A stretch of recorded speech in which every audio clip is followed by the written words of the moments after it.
Good morning, good afternoon, or good evening, wherever you are in the parts of the world. My name is Raymond, aka Array of Sunshine 21.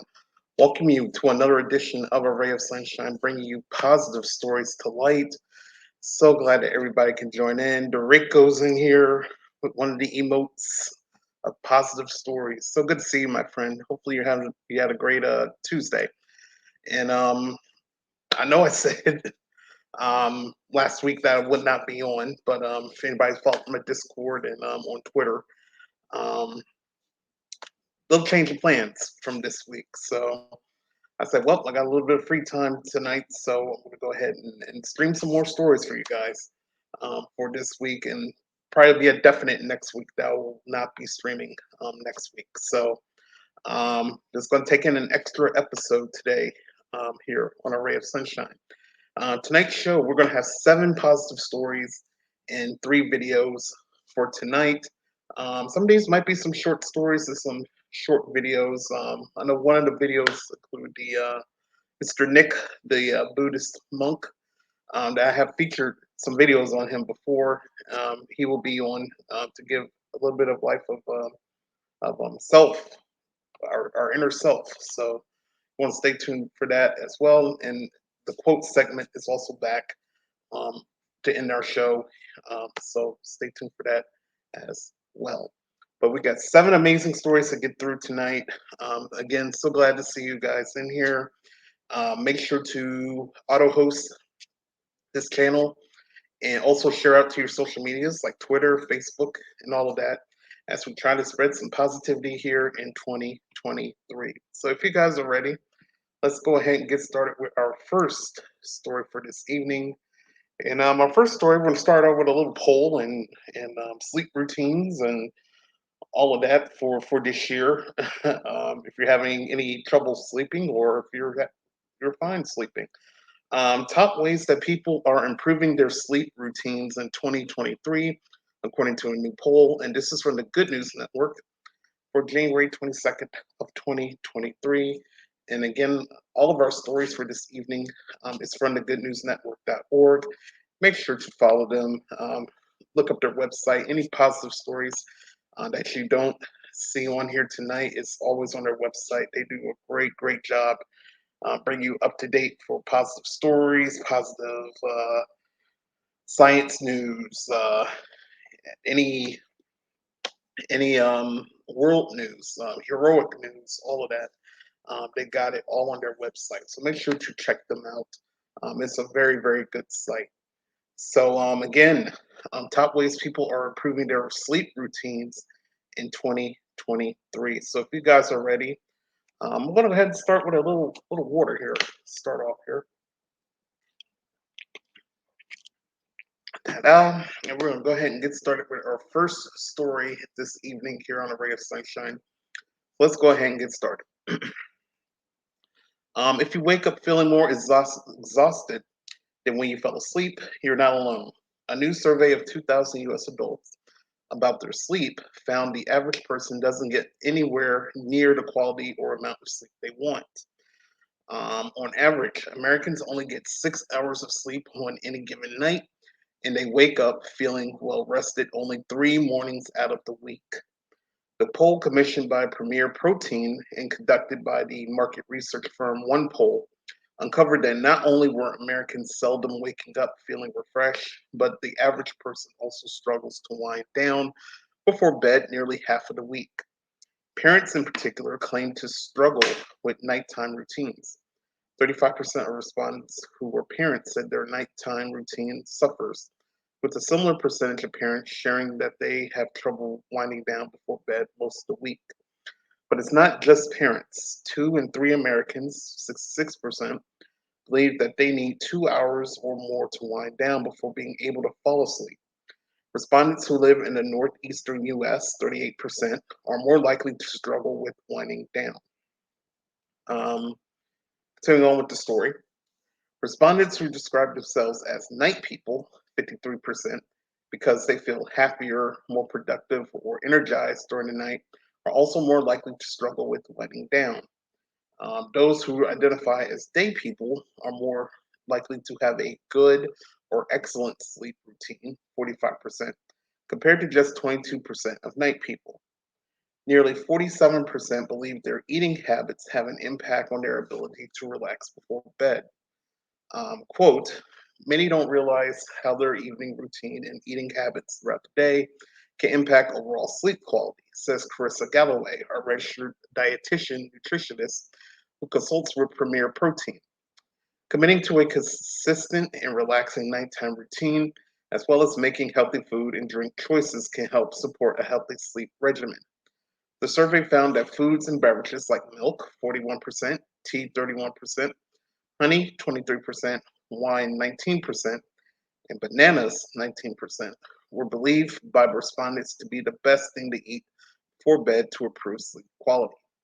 39% rate their sleep pattern, how often they wake up during the night, and whether or not they wake feeling rested, as below average. Only 8% said they have an excellent sleep pattern. Let's continue on.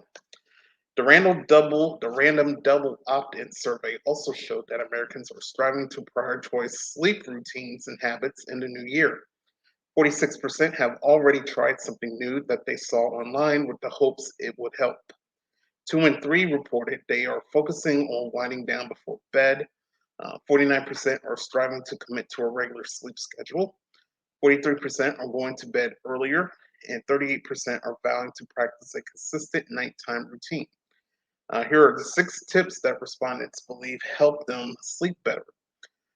Having warm drinks before bed to help them relax, 36%. Taking naps to make up for missed sleep, 33%. Drinking a glass of wine before bed to help their body unwind, 18%. Adding new vitamins and minerals to their daily routine, 24%. Experimenting with new products in their nighttime routine, 19%. And investing in a new sleep supplement, that's 17%. And yes, that's the end of this story here. And let me get your comments. Draco says, um, maybe I should drink wine to knock me out. I never tried warm milk to get me to sleep. I mean, you can. I mean, I don't know, but you and me both know we work nights. And oh, my little, oh, Deb. Hey, Deb, how you doing? Thanks for the follow. So good to see you in here. Welcome, welcome. Um, yeah, I mean, I would not drink wine, but um, coming from experience working at night though, and Rico could relate to me. I don't know. It's hard, especially you work at night and you come home and there's some sort of little bit of energy. You still feel tired, but you don't feel like going to sleep. And either I say, okay, I'm going to get breakfast, I'm going to shower, and then I'm going to bed. And I do those 2 things, but going to bed will be difficult because number one, here's your number one priority right here. When you go to bed, it's like, oh, let me check my phone, and you're going to be up for an hour. And I think that was in the report as well. So, going to sleep, but they did say something about nighttime people. Um, I probably contend to that if they can't sleep well, and probably during the day, sleeping during the day probably can fit well because you work during the mornings, come home, can unwind, got to cook and all of that, and then do your showering and all of that, and then you're relaxed for the day. So I can see why more of the daytime people um, can sleep better than the nights. So, but very interesting stuff. And I did get some milk the other day, so maybe I will try the milk routine out um, this coming weekend and see how it does. Um, because they say having warm milk and I'm not going to try any wine. But I have seen people do wine and other alcoholic beverage to unwind them down and go to bed. So I mean, it's possible if that helps, it helps. So, but I'll see how that milk routine goes, and maybe I could get back to y'all with that.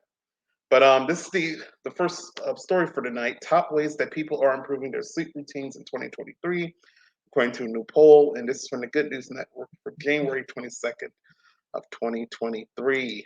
As we move on to story number 2 for this evening. And again, thank you guys so much for tuning in. I really do appreciate you guys being here. And our second story for tonight, the first 2-story home to be 3D printed in the U.S. reaches for the sky in Texas. And this is from the Good News Network for January 22nd of 2023. And if you know me, I'm very fascinated with 3D printed homes.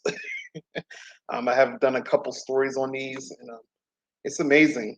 Just something that comes out of a printer, and then people can live in them. It's just fascinating. So this will be the second story for tonight, and let's go ahead and get started on reading this. I wonder what they are building, by the way. Kind of interested to see what they are building. So here we go. Um, an enormous printer weighing more than 12 tons is creating what is believed to be the first 3D printed 2-story home in the United States. That's according to a new video from Reuters News highlighting the 4,000 square foot home in Houston, Texas. The huge printer erected on the site requires 330 hours of printing to create the 3-bedroom home. Called the House of Cores, the design combines concrete 3D printing with wood framing. The project is the culmination of a 2-year collaborative effort between architectural designers Leslie Loke and Sessa Zivkovic, principals of HANA, along with Perry 3D Construction and CIVE, one of the leading engineering and design building contractors in Houston. In 2020, a two-story home was 3D printed in Europe. I might have gone through that story. With two living rooms, a kitchen, bathroom, and foyer by a Belgian company working on sustainable construction. Watch the video below from Reuters. So I assume this will be part of the construction of the 3D home here. So let's go ahead and take a look at it. On this suburban street in Houston, Texas, a new multi story home is taking shape. But this is our average building. Concrete laid down normal 3D printer. What's believed to be the first 3D printed two-story home in the United States. Would have taken a total of 300. That's according to architect Leslie Locke, co-founder of a design studio called Hannah. In the designing of this house, we not only think about the general floor plans and usage, but we also design the actual print path, like how the printer will print, where it starts, and where it stops. The project is a 2-year collaboration by Hannah, Perry 3D Construction, and CIVE, a construction engineering company. Locke says since the printer does all the heavy lifting, less workers are needed at the construction site. It is a much faster construction process, and it also requires, only 4 to 5 people, crew on site to print a whole house. And so you can see that I have currently 5 people. One of the benefits is also it takes a lot of the heavy lifting, the labor out of the human, and where the printer is doing the heavy lifting. The 3-bedroom house will feature a hybrid design of wood framing and concrete. Concrete can withstand the hurricanes, storms, and other severe weather in Texas. It's becoming more frequent and severe due to climate change. Roberto Montemayor is the project manager at Perry 3D Construction. So basically, this works similar to the small plastic desktop 3D printers with two major differences. The first one is the size, of course. This printer can be expanded and contracted to print whatever project size you need to achieve. And second is the material. We are printing here with concrete, which is a completely different material than plastic. The house is expected to be completed in the second half of 2023. Builders hope the innovative technique can one day help more quickly and cheaply build multifamily homes. The design logic and layout and structure system of this building can be readily scalable and applicable for multifamily housing. And we really see that this can be the direction that we can really leverage 3D printing in that respect.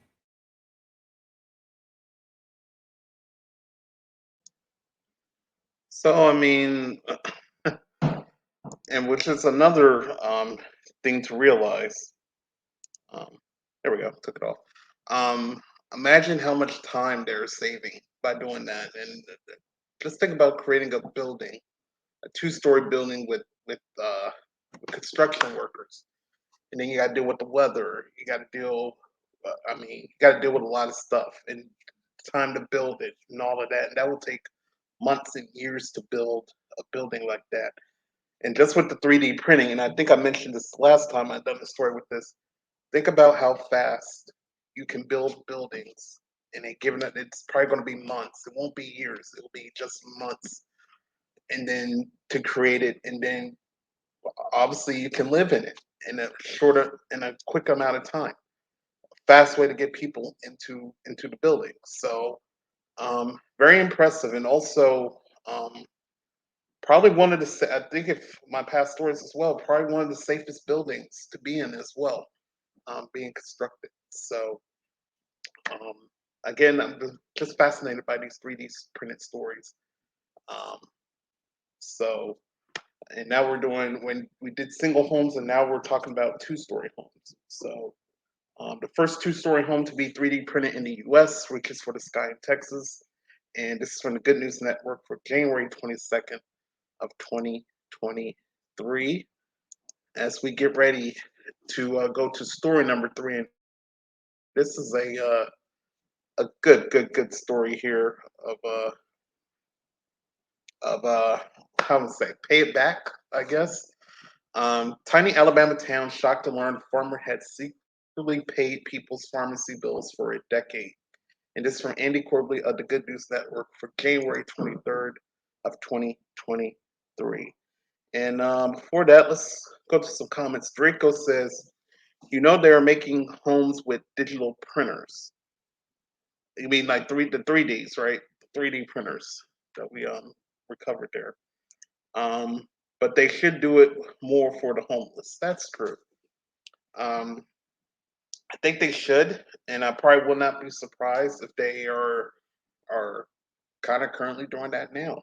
So, um, but it's just amazing how they can build those houses so quickly and so fast, and maybe they could be shelters for the homeless. So, um, it's just amazing, just to see how they could do that cement and perfect design as well and build it so fast. This is so amazing. But I hope they are using that technique into building some homes for the homeless because that would help a lot um, for the homeless to be out the street and also get into a program to help them, say like to pay like a little bit of rent or something.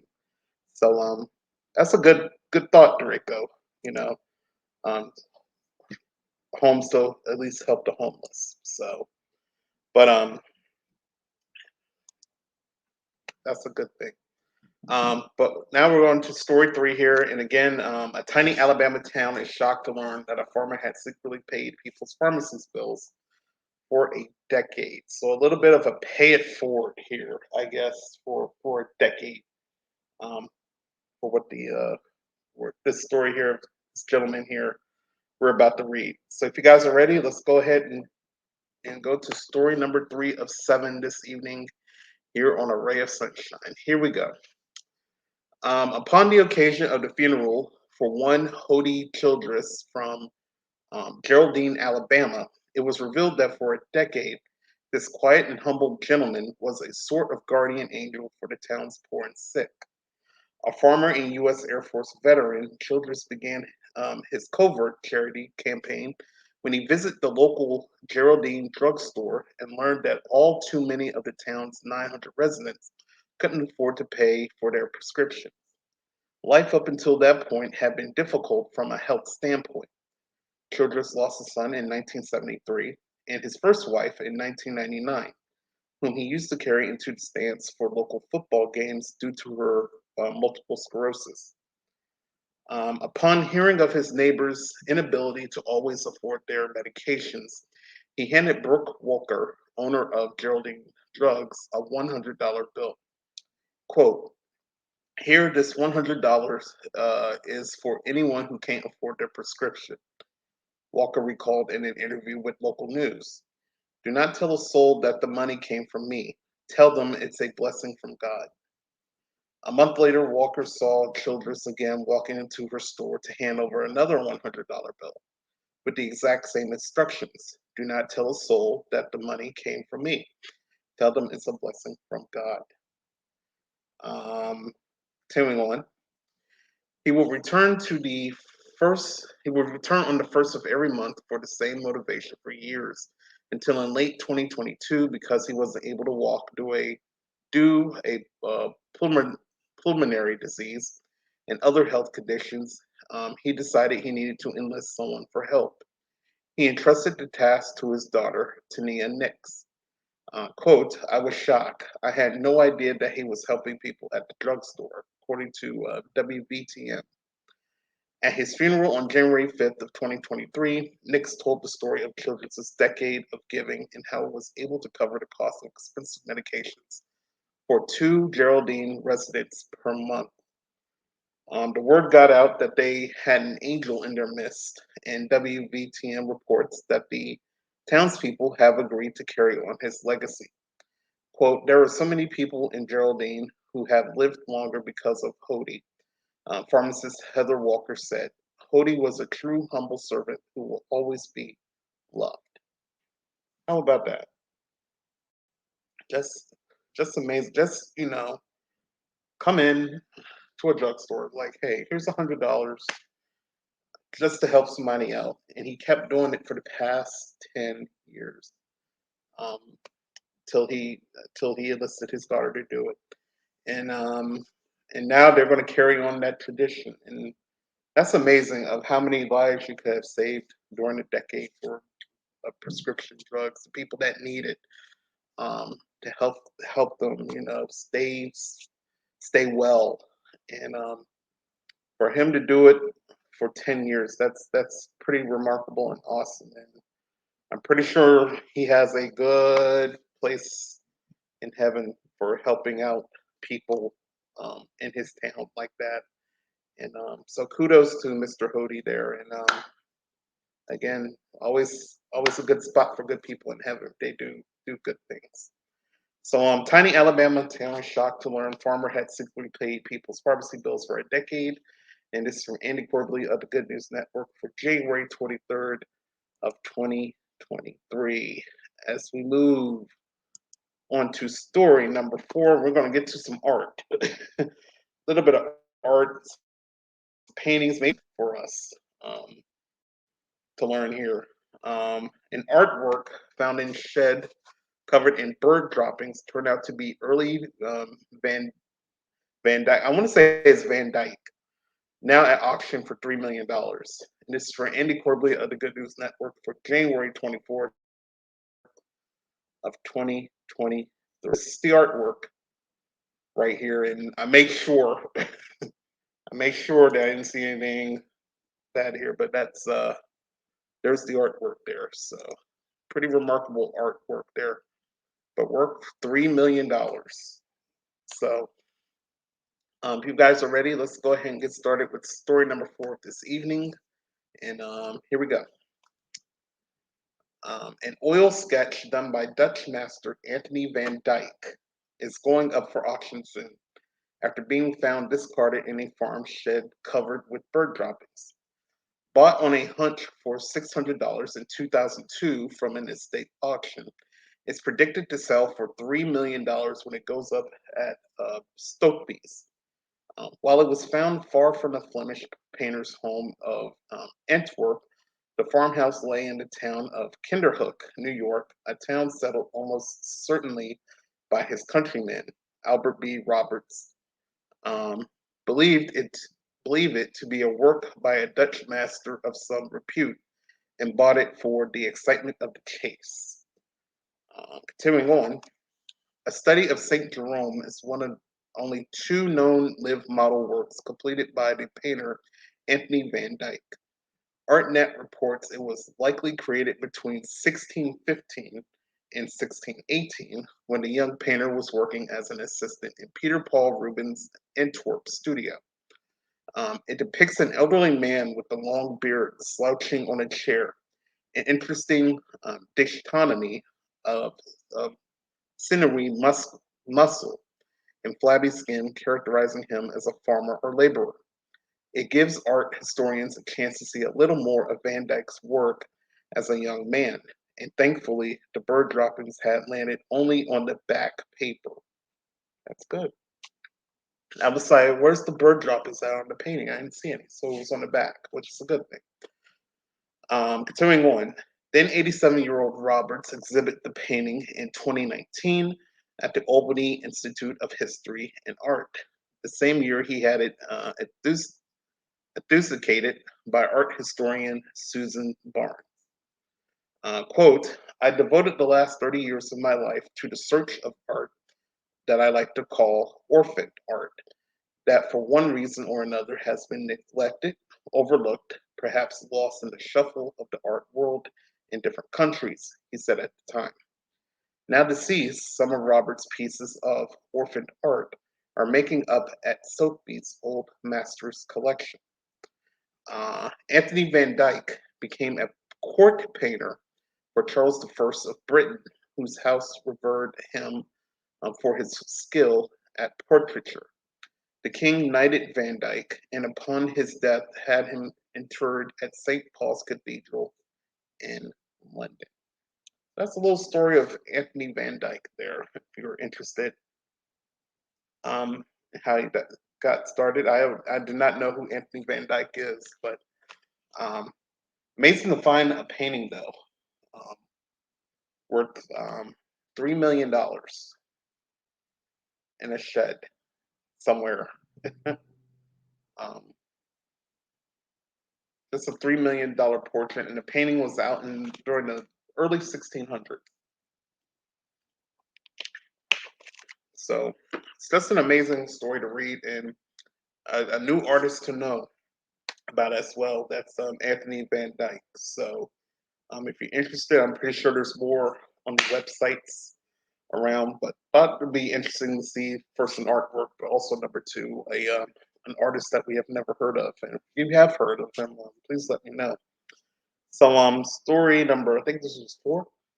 Artwork found in shed covered in bird droppings turned out to be early Van Dyck, now at auction for $3 million. And this is for Andy Corbley of the Good News Network for January 24th of 2023. And guess who has made it into the stream?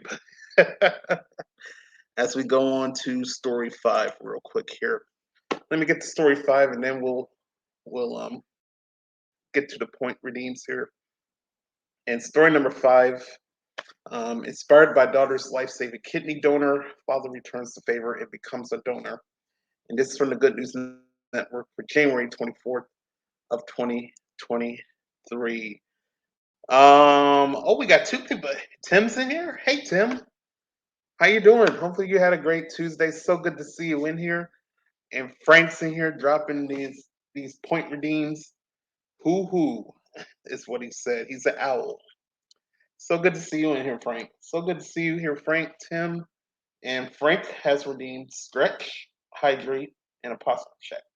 The normals. So I'm gonna stretch first, so hold on. Tim says just getting home. How's it going? It's going good. Going good. Thanks for asking. And by the way, guys, and thank you, Frank, for doing the shout out there. As I will double it up here. I'm always at the end. I always put out people to watch and check out the Mental Health Hour tomorrow night at 6 p.m. Eastern with Tim and Gemma. And follow Tim. Um, as Frank put his link down there, Tim Comrade 1. And I think tomorrow night he's doing the 12-step program, if I'm not mistaken. If I saw that right, the 12 steps program. So make sure to tune in tomorrow night on Tim's channel at 6 p.m. Eastern. Frank says, drink the Mountain Dew. I already drank the Mountain Dew, Frank. It was good. The pitch black was good. All right, let me zoom in real quick before I go back. All right. So Frank wants to stretch. So I have to do all this while I'm up. And I'm gonna put back because the camera's far back. So there you go. Here's a stretch. There we go. I'll stretch out a little bit longer. I'm gonna go back in, do a posture check here. Bam. Sitting up straight, not leaning or nothing. We are going to hydrate. Hydrate. Frank wants to know, is this my bed? This thing, is this my bed? Yes, it is. This is my bed. Frank says, is that my bed? It is my bed. I am in my room. So usually, if you guys didn't notice and watch my past shows, I've been doing my shows in the living room. And I decided I probably moved my computers and stuff here in my room. It seems more like an office space compared to being in a big wide area where I watch TV and all that stuff. So I just decided this feels like a little bit of a small office vibe here, and I kind of like it. So Frank wondered if that's my bed. Yes, that's my bed. So the bed always makes an appearance now. Tim says mop. Now, sadly, I don't have a mop. So, actually, lucky for me, I don't need a mop. So that's kind of interesting. The weird floors I have. So anyway, and Frank says the special guest is the bed. It's always the special guest every week. So there you go. And Ella's in here. Hey Ella, how you doing? Whoop whoop. Ella's in here, and guys, make sure to go to mybunnyvalentine.com. That's why I have to go back up to my screen again. And thank you for the shout out, Frank. And I forgot last time she was in here, I'd never featured the bunny. So here's the bunny. This is one of the stuff that you can get on her shop and many, many others. Mybunnyvalentine.com. Um, support Ella, support Bunny Rescues. Your proceeds will go help in bunny rescues. So good to see you in here, Ella. So good. Hopefully you had a great, great Tuesday. And then Tim says, okay for Ella and Tim. And Ella says, yay, bunnies. Yeah, and I still got the other bunny here. So I got two of them actually. So make sure I kept them when I moved, I kept the bunnies over here. So, but it's so good to see everyone in here. All right. So let's go ahead and go to, I think I was on story 5. And we're gonna go back to that. And again, an incredible story here. Inspired by daughter's life-saving kidney donor, father returns the favor and becomes a donor. So if you guys are ready, and what does Frank put here? Uh, look at other stream. That's what I meant for Ella and Tim. Oh, okay. So if you guys are ready, and oh my God, Frank has put in the jumping jacks. What the flip? I'm slowly getting ready for the Beardo show. Glad to see you on. Okay. Oh, the Beardo's coming on tonight. Okay. I just saw you redeem, Frank. All right, let me get to this story and then I'll do the jumping jacks. All right. So if you guys are ready, this is story number 5. Let's go ahead and get started of this incredible story here that we're about to read. Here we go.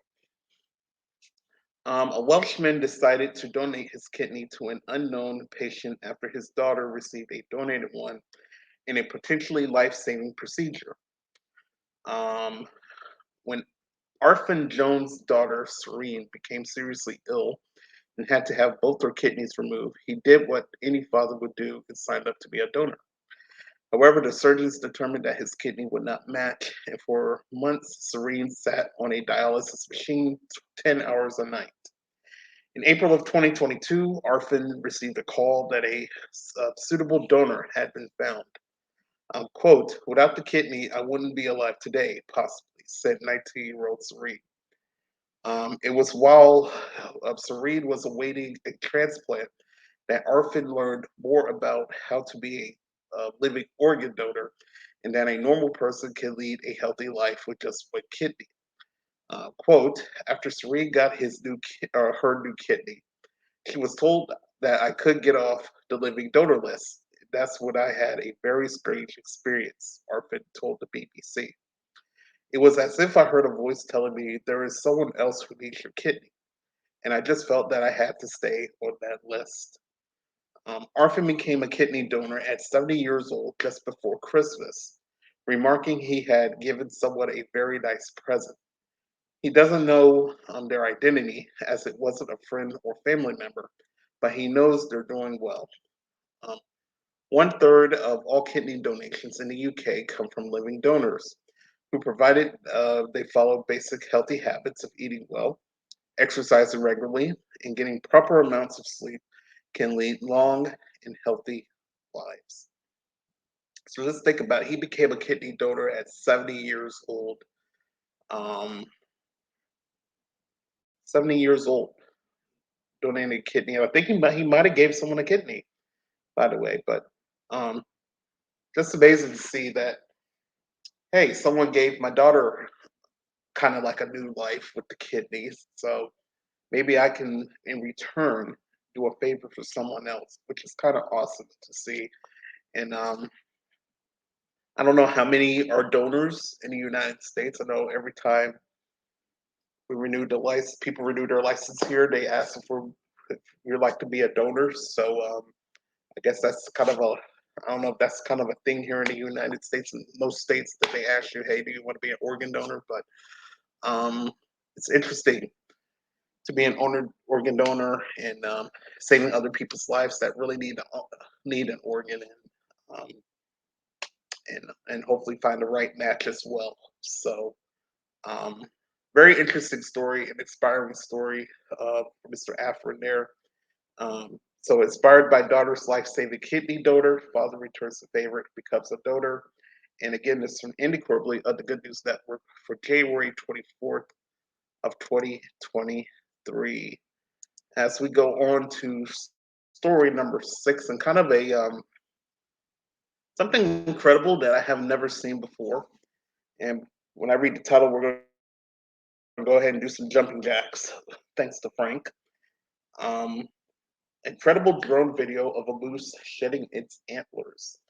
And this is for Andy Corbally of the Good News Network for January 26th of 2023. All right, let's see if we get to some comments before I go jumping jacks here. Let's see. So yeah, I read that. So okay, here we go. So Ellis is yes, but not until 7 p.m. my time. So okay, so he'll be on at 10 tonight on my time. Okay, so he'll be on in about a little bit over an hour. All right, Frank saying hello to Stream Elements. Typical Frank and the Scream Elements getting along here. Uh-oh, my computer frozen?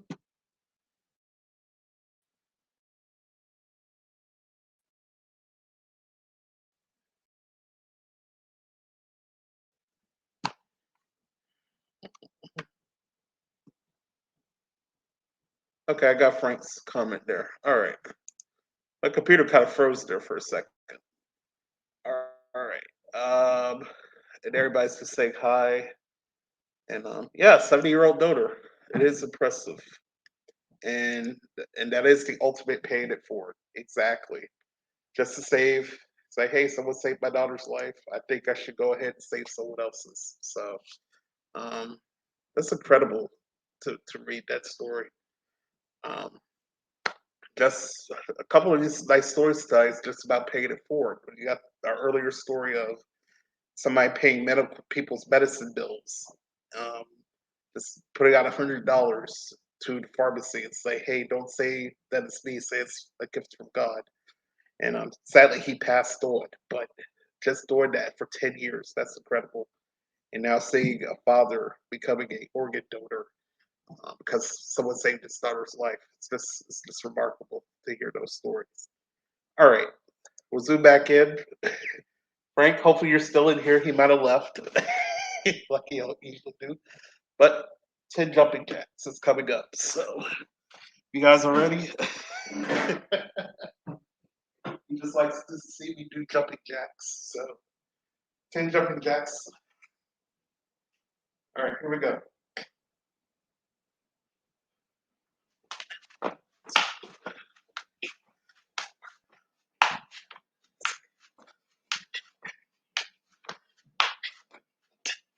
Here we go.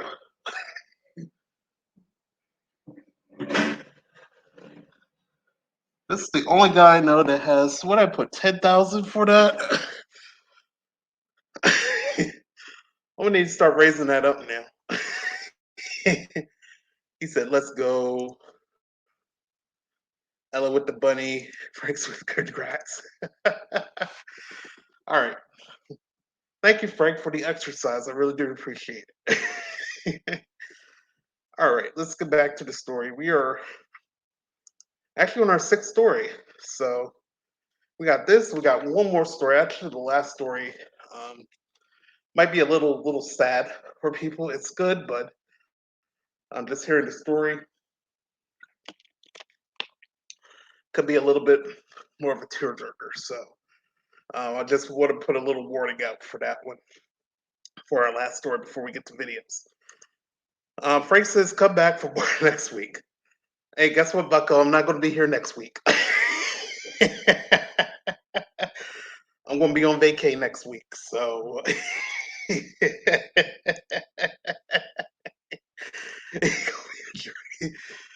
yep, I'm not going to be here next week. That I was going to say that to the end, but I will not be live next week. All right. So if you guys are ready, let's go continue on to story number 6. Again, a credible drone video of a moose shedding its antlers. And again, this is from the Good News Network for January 26th of 2023. So let's go ahead and get started. Just seeing the footage of this is incredible. I've never seen a moose. First of all, I've never ever seen a moose. Personally, seen one. Surprised I didn't see one when I went to the mountains a few years ago. But number 2, just seeing them shed antlers. I've never seen that before. So let's go ahead and get started with the story. Here we go. Derek, I'm gonna say Derek B because I can't say his last name. Put the phenomenon at 1 in a million. He accidentally found a bull moose with his drone and clicked record 16 seconds before the great beast, shaking the loose snow from its body, shed its antlers on the spot. Quote, never in my wildest dreams would ever imagine catching this on film. Bourguignon, I'm going to say Bourguignon, told CBC News. This is winning the lottery when it comes to wildlife photography for sure. Working as a woods operations supervisor in Canada's New Brunswick province, Bourguignon has captured a lot of footage of moose engaged in various activities. He's recorded moose cows with their calves, groups of moose bedded down together, and even a pair of bull moose jousting during the rut. It's an endearing coincidence for him to have caught such a split-second moment in a moose's life, because ever since he was a child, he's gone out into the forest looking for shed moose antlers. Quote, what they'll often do after being bedded in the snow is they'll shake their body to rid themselves of the snow and water, Bourguignon explains. As he shook himself, I was recording, and you've seen what happened. Continuing on, Derek posted it to his YouTube channel, Adventures in the Wild, where he sometimes shares these experiences he records during the course of his work. Because the area was one he was working at, the lucky man got to retrieve the shed antlers, which were 17 points at a 45-inch spread. No doubt they will maintain a place of honor among his extensive shed collections. So here's a video for the CBC, or without the story, from Derek's YouTube. So there's one with the story and one without. So, pick which one. We might hear the story one. Well, he might be on the story. We'll get his experience there. So let's watch this top one here. I would put it at 1 in a million. This past Thursday afternoon, I was flying my drone East Coast just off the road. So I'm once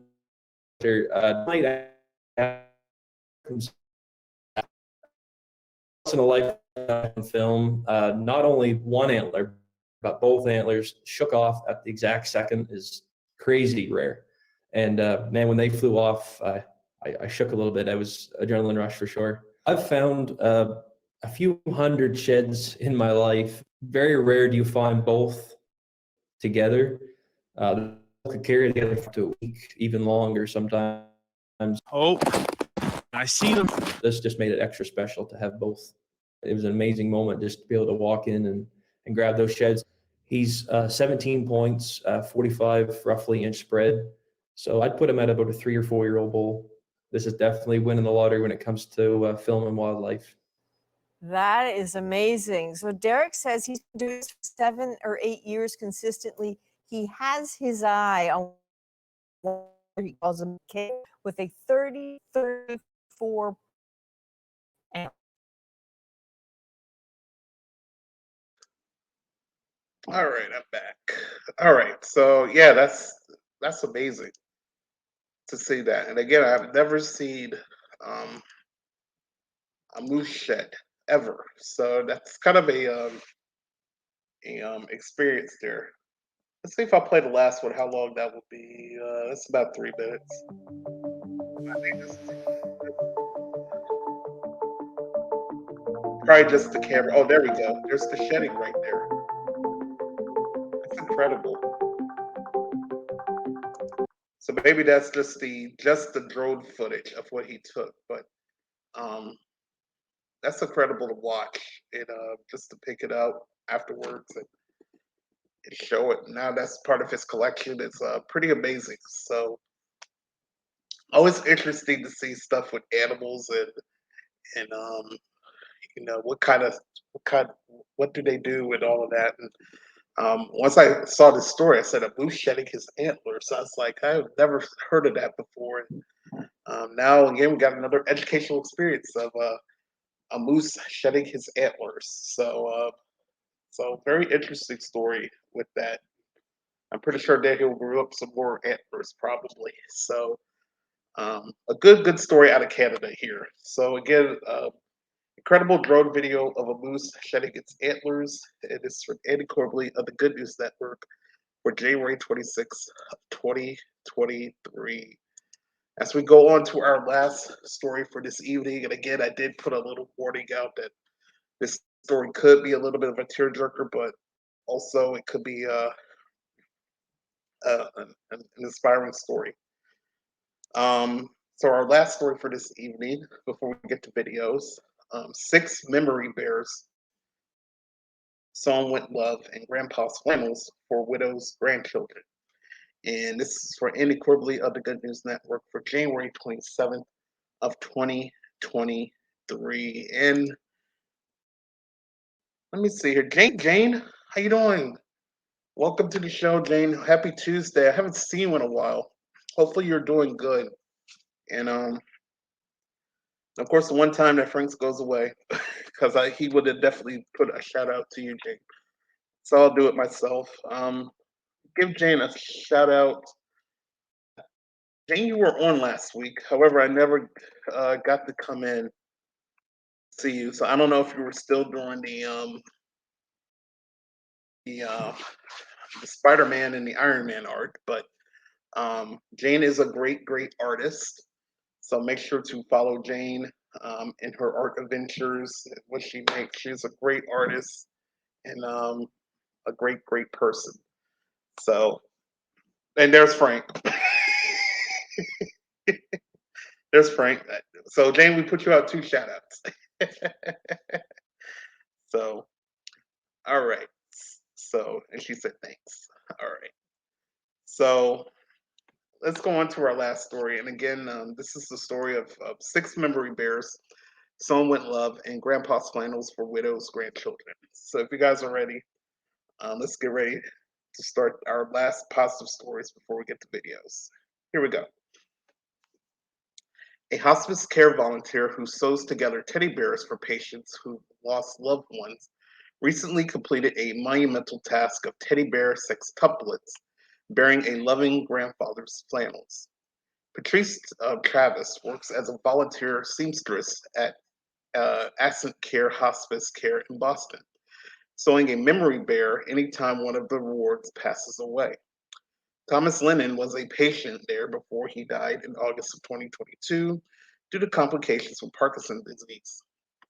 Thomas's widow, Mary, was asked by Ascent Care's community outreach manager, Christina, if she wanted a memory bear in Thomas's honor, but she requested 6, one for each of his grandchildren, to be made out of his flannel shirts and in time for Christmas. Travis started right away and researched Thomas for details about him. She decided to make the bears look like Pom Pom, Grandpa's nickname. She found eyes that matched his eye color, glasses similar to his, and put them on the bears. She learned he always said peace when leaving a place. So she found a patch with peace on it and added it to the paw. Thomas played guitar, so she found guitar pick holders and sewed them into the bear and placed pom-poms used guitar picks in each special pocket. Diligently, she worked.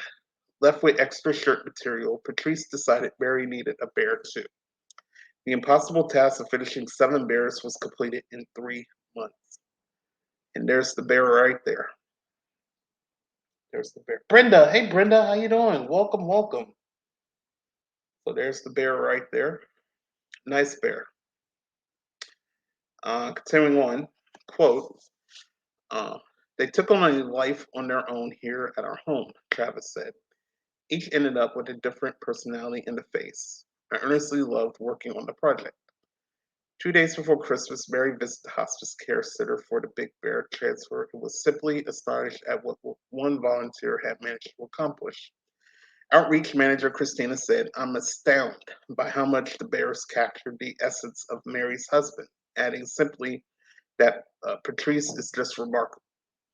The Cran kids received their bears, each having been added to with one of Pom Pom's hats on Christmas morning. So this is something on the bear here. Once my clothes and now a bear, hug it tight and know I'm there. So that's what's on the bear there. Continuing on, the Cran kids called the bears Grandpa. Grandpa. They take him everywhere. Mary glows as she talks of how the bears do activities with the grandkids daily. At night, they take off his glasses and set up nearby while they sleep. In the morning, the glasses go back on him. In a way, Grandpa continues to watch over them as their bear angel. Mary said the idea has morphed into something I could never have imagined and has made everything so much more beautiful. So, very incredible story. Oh, editor's note. This story has been altered to reflect the fact that Thomas was a patient, not a worker at the hospice care center. Okay. But I think they already said in the beginning he was a patient. But anyway. So, these are these nice bears again, made um,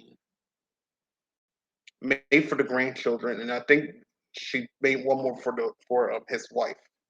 And very special memory bears as well as just like saying, "Hey, my grandpa's still here." So and just try to make it out like him as well. So a very good story to end there. And as Brenda put it out, those are nice bears. Um, since I love those things, and Brenda's doing good. So, and thank you for giving her a shout out. And even Ella loves the bears there. So just very good bears, very good something. You know, to make them think, hey, grandpa's still here. We got the bears, and they really do treat it like it's like their grandpa is still there. So 6 memory bears sewn with love and grandpa's flannels for widows' grandchildren. And this is for Andy Corbally of the Good News Network for January 27th of 2023. As we get ready to go, oops, and before I click that, I meant to mute, so you might hear a little bit of an ad coming up. We're about to get ready to do positive videos next. And on If you have a side gig and need to file your tax,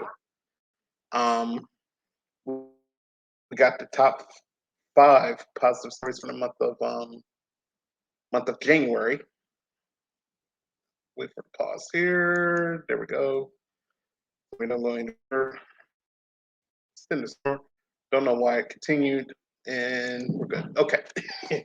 Anyway, so we got the top 5 positive videos for the month of January.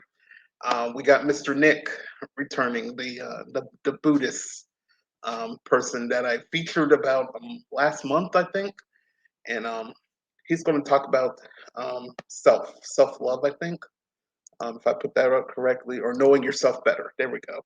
It's about a self, getting to know yourself better. He has some steps into that, and the quote segment is returning to end our video, and it's by a famous person that we all know. So those are the 3 videos in store for tonight, and let's get started with our first video. Again, the top 5 positive news stories for the month of January. Arts. So counting down on the positives of the first month of the year. Here are the top 5 positive news stories of January 2023.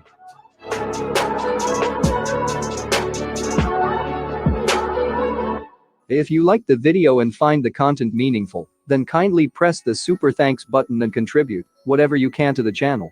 Your contributions will help us create more engaging and informative positive videos. Number 5. Crew of street veterinarians treat the pets of LA's homeless residents of Skid Row. There aren't many willing to voluntarily go out to spend the day on Skid Row, and even fewer with the goal of giving away free stuff. But Dr. Quayne Stewart, also known as the Street Vet, is nearly famous because of it. Quayne runs the non-profit Project Street Vet that takes donations and volunteers out onto the streets and to homeless encampments to provide free medical care for their pets, and last year they were able to help nearly 600 animals receive medical care. It's estimated that 10 to 25% of the homeless population of America own pets for companionship and occasionally for security. It goes without saying that many don't have the means to take proper care of these animals, whom they often love more than anything else in the world. In 2020, he and his brother Ian started his non-profit that provides free exams, vaccines, flea medications, supplies, and information to people experiencing homelessness on how to raise their animals with the limited means they possess.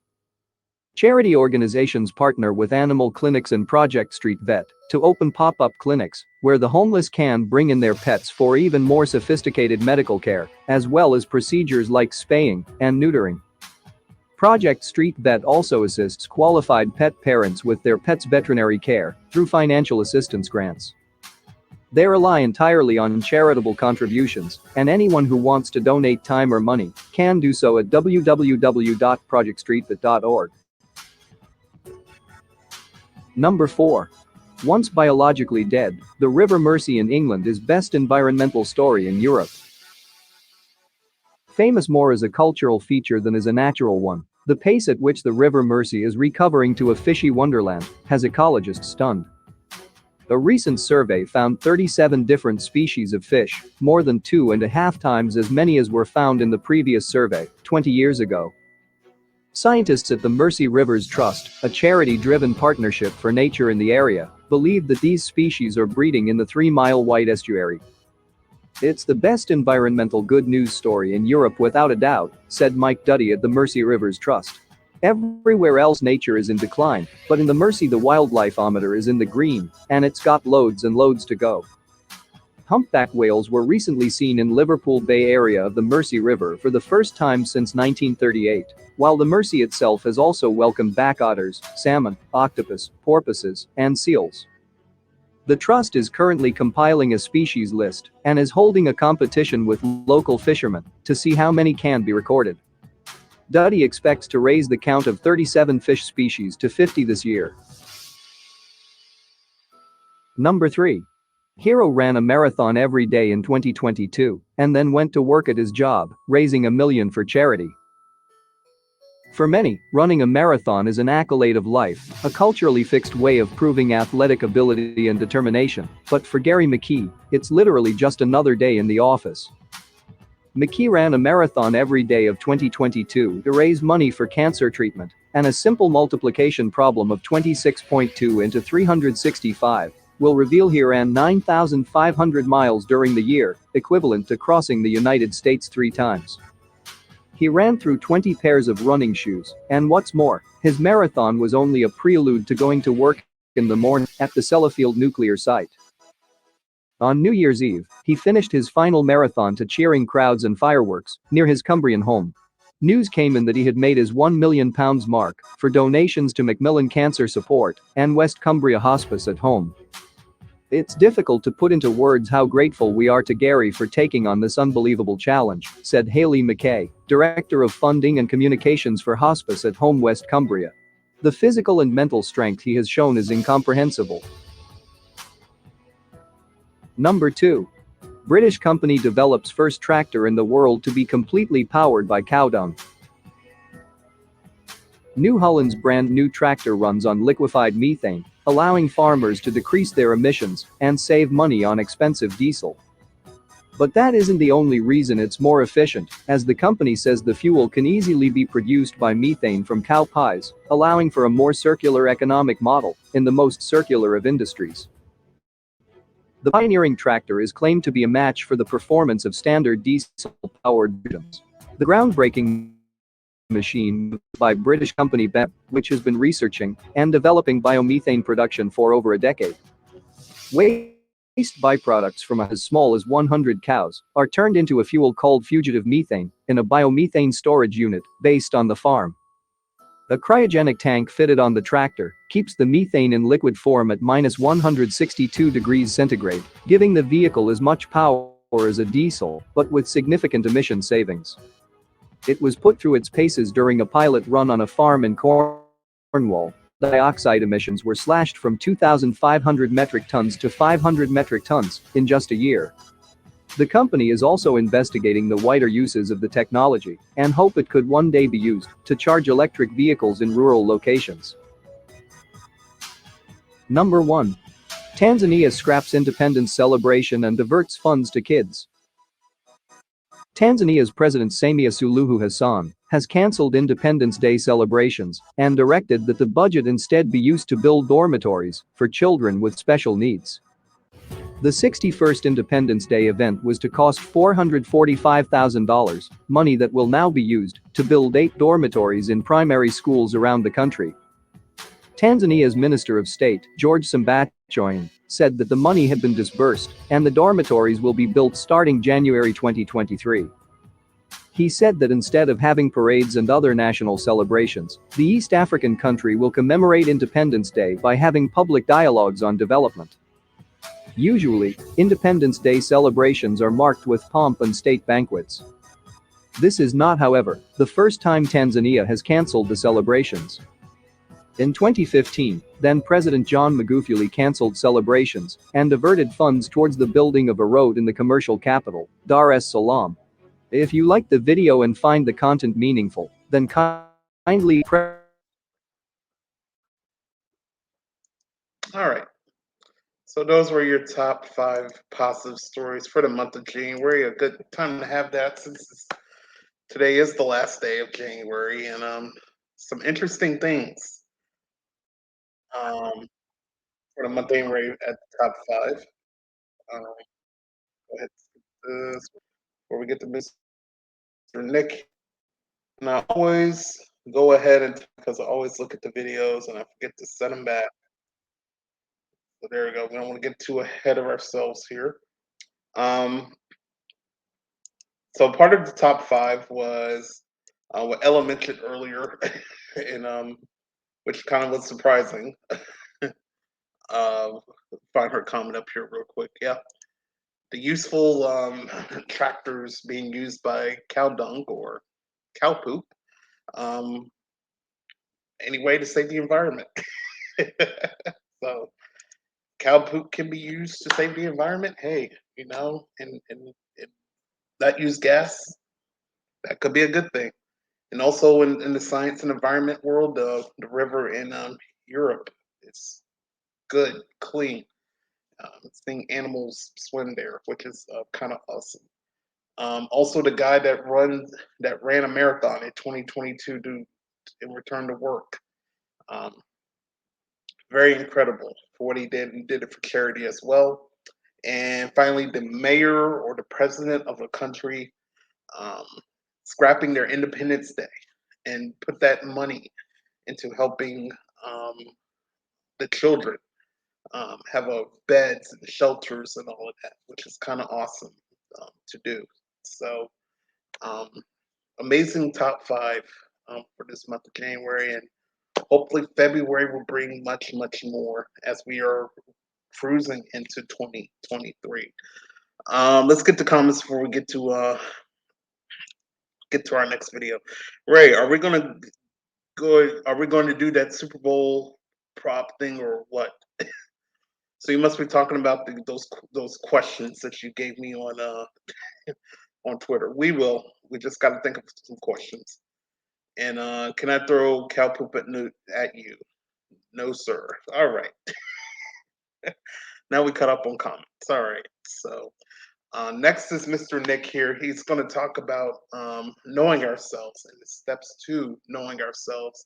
And I'm very interested to see his, ever since I put his videos on, he has a very good mind of how we should perceive ourselves. Like, I think I did one for day and night, what techniques we should do during the day and during the night.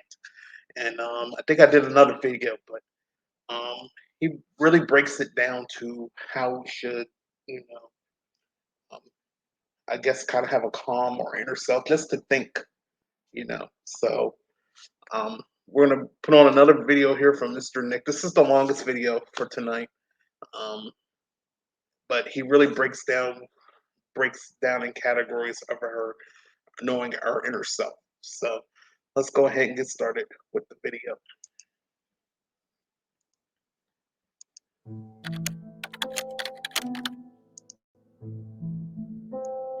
Good evening, everyone. Today, we're going to answer a very big question. And that question is, how do you get to know yourself?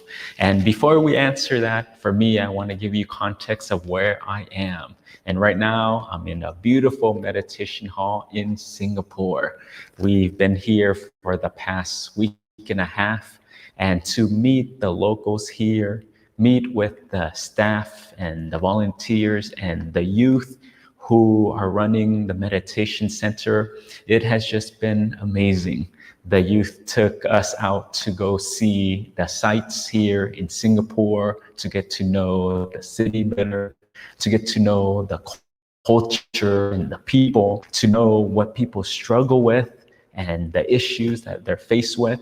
But for us, then we also got a chance to 3-day meditation class, and each class was completely full.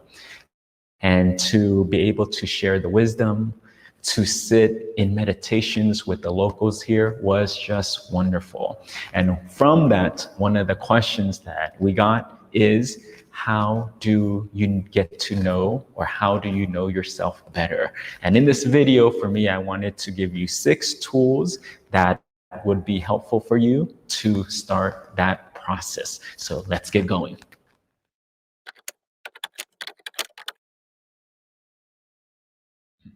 Meditation. For those who are on the journey of getting to know oneself, you need to meditate. This is so key and so important, is because you need the tool to observe yourself. And meditation helps you to accomplish that. Many people see meditation as relaxation, to calm down and to de-stress, and all those are very important. But for me, that is not the main purpose of meditation. The main purpose of meditation, in my own words, is that it gives you the chance to develop the tool of neutral observation. We need to be able to have this skill, because this is something that we were not taught. We have not cultivated and developed it. So then we are not able to use it. So when we go out into our lives, when we try to get to know ourselves better, many times it's tainted and it's not clear. Why is it not clear? Well, because we are filled with stories. We analyze our situations. We include things that we like or don't like, so we add a judgment to it. We're critical, and the list goes on and on. And also with that is it comes with emotions. So then when we're trying to see ourselves, when we're trying to see others, and when we try to observe our world and our situation clearly, it's just not that. So for us, is meditation gives you the opportunity to close your eyes, close all the senses that you have, the sights, the sound, the touch, and come back to this present moment. And From meditation, your mind will get more still, and then you will develop the skill of observing neutrally.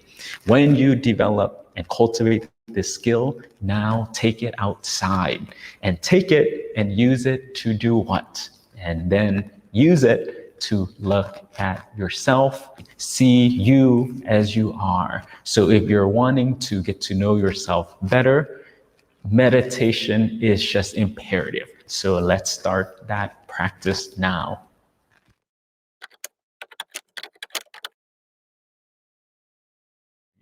Journal. Once you develop the skill of observation, now you're using it to look at yourselves, then you need to log it. You need to put these things down. And what I find that is so helpful is just journaling. That way you can start to see the pattern. So what exactly are you journaling and keeping track of? But some tips that may be helpful is, one, pay attention to your thoughts. Thoughts are happening automatically every single moment, and they're running. And many times we're just unconscious. We don't even know that it's playing in the background, so it's just going automatically. But if you can, now pay attention to it. See and observe how you think. And the analogy I like to give is that pretend that you are a scientist, and the subject that we're going to look at is you. Put yourself under this microscope and start to see what comes up. And again, when it comes to thoughts, then see what is running through this loop. What is playing over and over? What memories continue to pop up? What analysis do you judge and see the world? What lens are you looking at? So continue to notice it. Continue to write down these thoughts. Oh, this is how I'm seeing the situation. This is how I'm seeing myself, and this is how I'm seeing others and the world at this moment, and keep track of that. Another thing that you can start to journal is to see your speech. Have you ever paid attention to how do you talk? And if you took the time to really observe yourself, whoa, it is so fascinating. When you speak, is it loving and is it kind? When you speak, is it divisive? Do you bring conflict to people? Are you manipulative with your words? Do you even keep your words, or do you just spew things? And we just say things, and is it truthful or is it false? Are you omitting certain things? But if you can, now track this part of it. And again, slowly catch. No judgment, but just pay attention to it. Another thing that you can look at are your actions. What do you do? And how do you behave? Have you taken the time to really see what drives it? Oh, what motivates my behaviors? Oh, what triggers it? What is the intention of my behaviors? But again, this is one more thing to look at. And then a last thing that you can start to study is just even your emotions. They fluctuate so much day in and day out. Your emotions from morning time to your emotions from nighttime. Don't get too attached to them, but what I find is that if you can start to log them to see how do they arise, what started it, what triggers it, but again, this is one more insight to you. But if you can, this is one way that will give you more perspective into you. And if possible, try this for 3 weeks. Try this for 1 month. And for me, that was something that was so helpful in the monastery. And I took out this journal and I just knew I want to learn more about me. I've never done that before. No one has taught me. But the second piece to it is study yourself neutrally. Pretend like this is a game and I want to figure me out. I want to understand me better and just keep catching these patterns. There it is again. That is how I talk. Wow, I didn't even know I behaved that way. Over and over and over. Wow, I compare myself a lot. Wow, I'm so jealous of other people. Don't add a story, but just catch it. One of the things that we all understand is regarding education. For us, we all go to school. And in school, we're taught all these different subjects: math, English, sciences, arts, and it takes time to understand those subjects. But what are we not taught? And what we're not taught is us. And us is one subject. Fortunately or unfortunately, this is a subject that lasts a lifetime. So if you can start to pay attention and start to pay attention neutrally, and one of the tools is to journal. So let's start that today.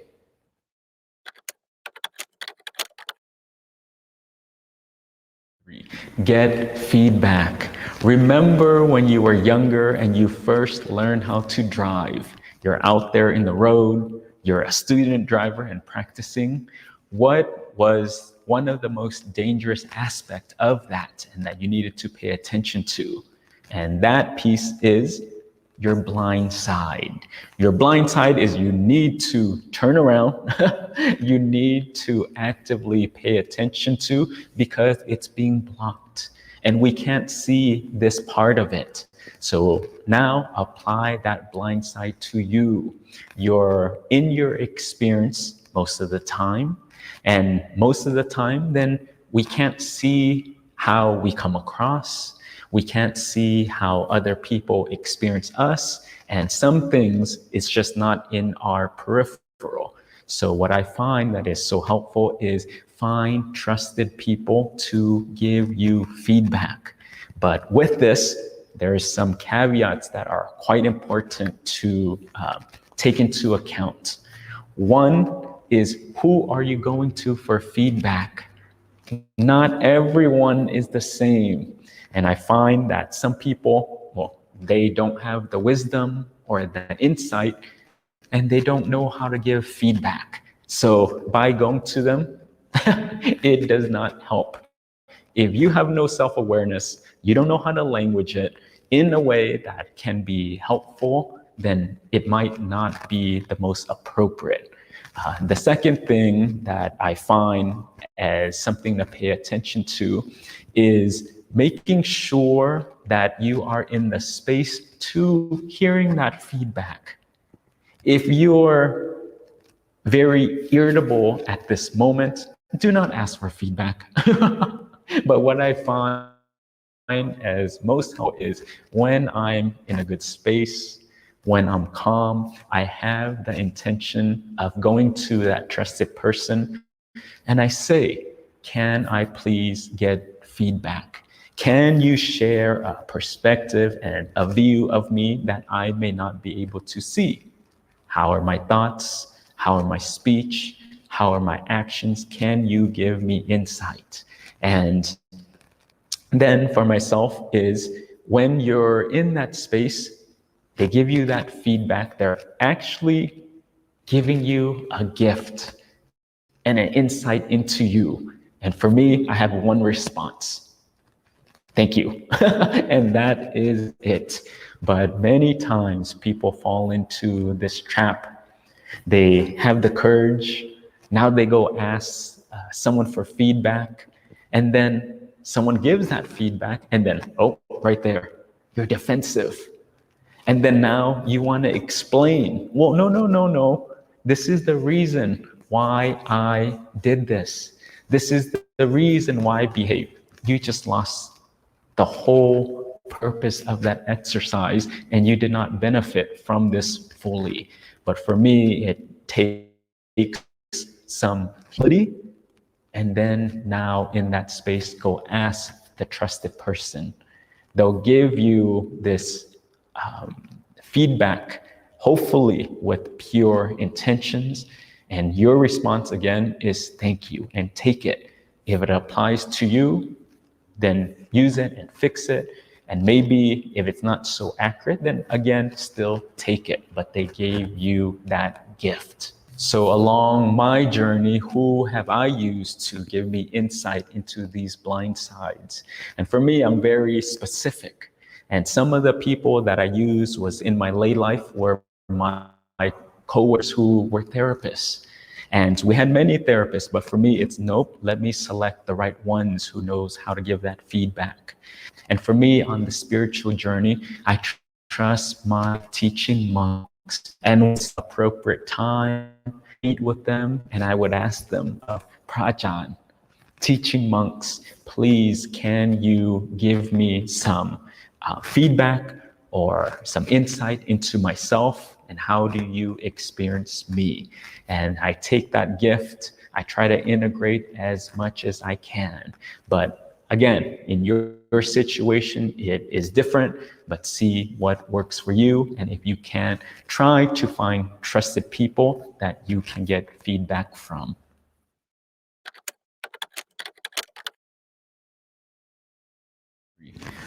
Read and listen to Dhamma.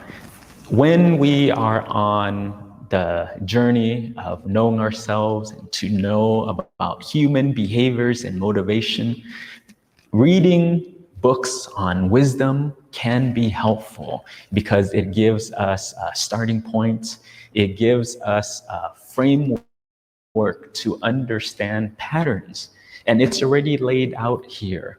So in Buddhism, for us, is we read the texts and we listen to our teaching monks. For you out there, you can listen to podcasts and audios. You can read books, any tradition, faith, that does not matter. But find resources that gives you wisdom.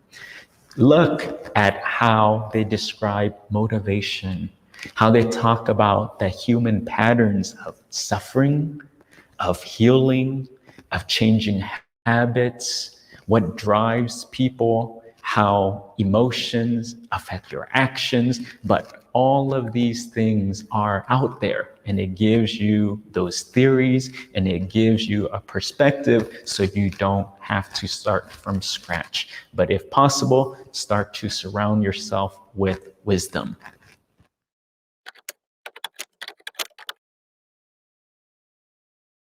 Practice. We are surrounded and we're in the age of information. We have so much access to the teachings. We have so much access to information that can help our lives, and that is great. Now, take it to the next step. And the next step of that is practice the things that you are learning in all the books. I get it, they're good. I love books. Now take those concepts and now apply it to your life and test it.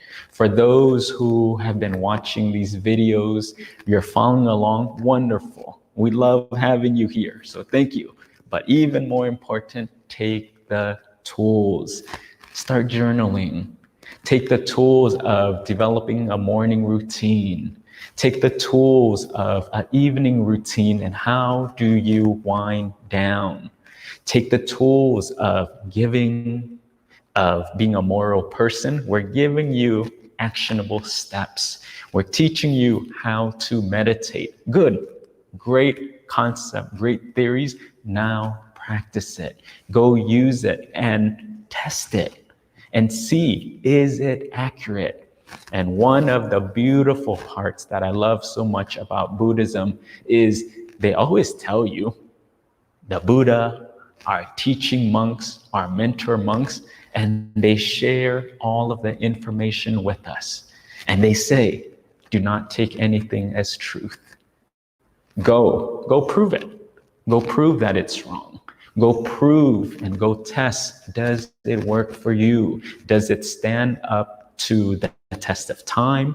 Does it actually work? But for us is go make sense of it and go integrate it, and hopefully your understanding can continue to increase, and then you can start to improve your lives even more. But just having the theory alone and not using it and not applying it, it's pointless.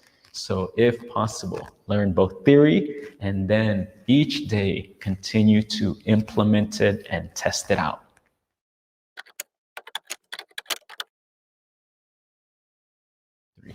Be with oneself. If you're on the journey to getting to know yourself better, you need alone time. You need a quiet space. You need a place with little distractions and come back to being with you. Why this is important is because after learning the information, after practicing the information, now you need to review.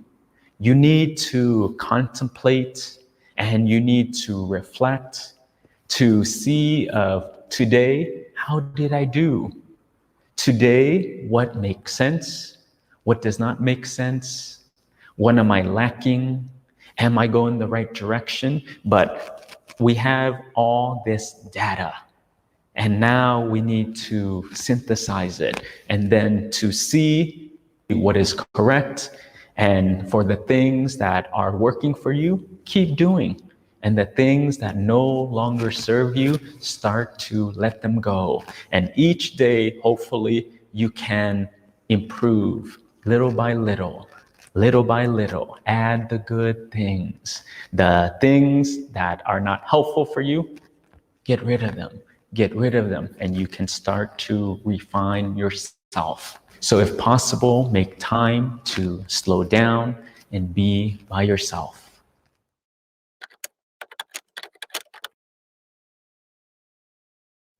So there you have it. These are the 6 tips that I have for you to starting to get to know yourself.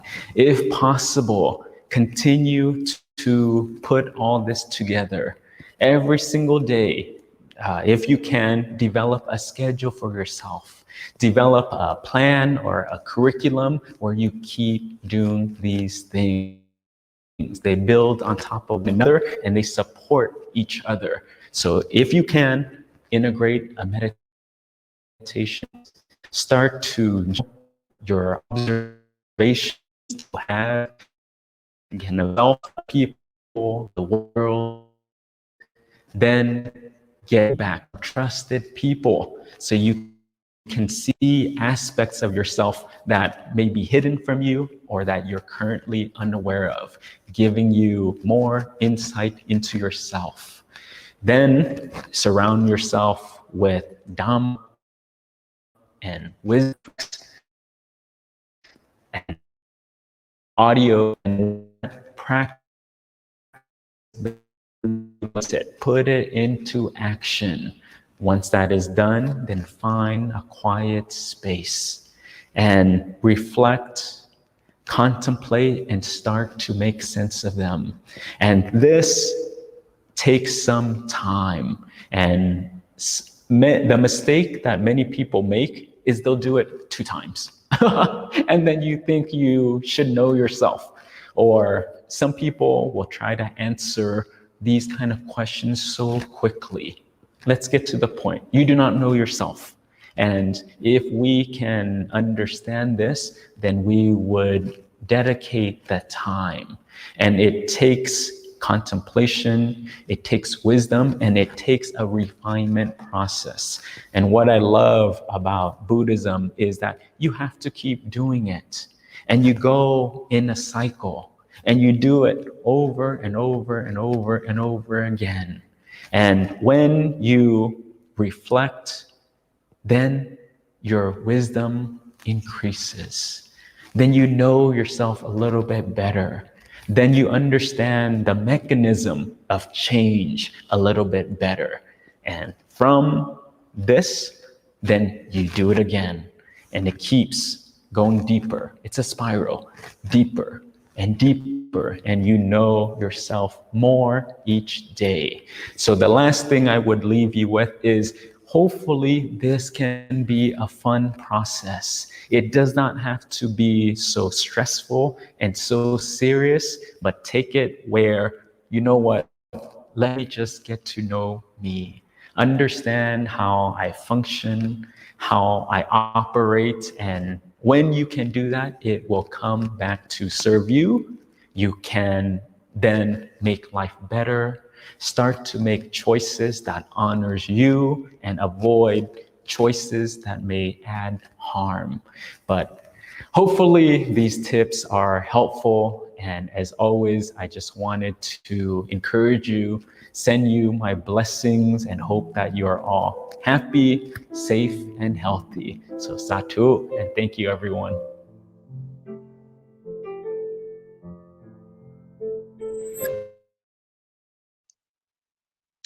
All right, all right, all right. So that was Mr. Nick there. And by the way, I'm going to post that up, what he talked about. I'm going to post up the last video for this evening. So he broke down knowing oneself in six